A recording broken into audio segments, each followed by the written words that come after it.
Yeah. Penjo machielo nyalo bedo ni nyaka ne gibed kanyo seche moko ber mane mosedhini ka joma nitiere kaluo ahinya to jogo mise wacho ni yes ne gin jogo ma koro ogolo oko kaluwore kod broad based emano miyo jatend piny Kenya William Ruto seche moko koro oywayo jong'ad rieko mamoko mawuok korka broad based mar mondo mi okony gisekonyo japiny gang'o makata japiny kobedo piny to wacho ni pesa magolo kaka usuru emichulo jogi tadier oseng'ado rieko ma okelo na ber e kor gweng' kama antiere.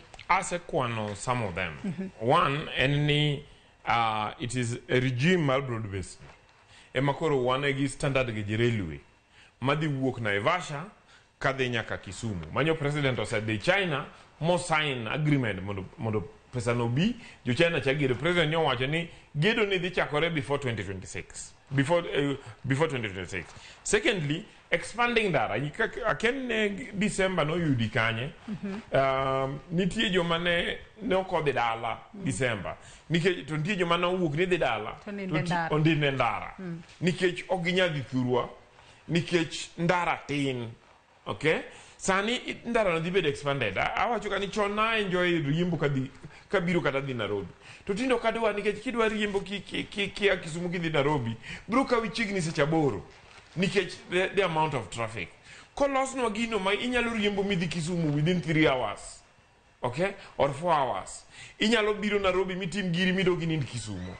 That would be important. So it is important ni mondo so those are some of the examples.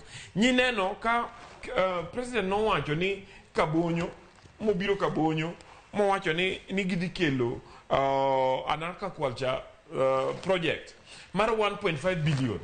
Nyichi neno ka deputy president of the kanyo ka odineno kaka tich tire. And then president no wacho ni odi improve the landing beaches.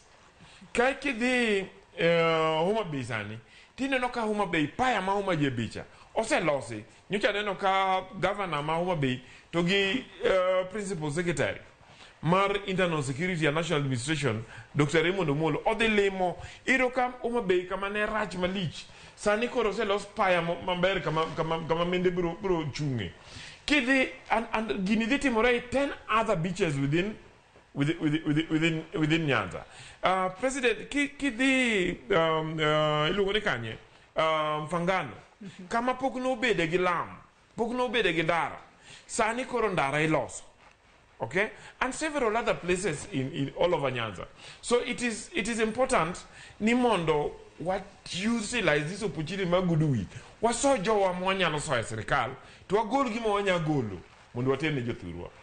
Yeah. For me, it is a beneficial thing. Kikwa join bandwagon, majo madwa ni mondo geng'no jowa oko to ginto jogi nie iyo. Yeah.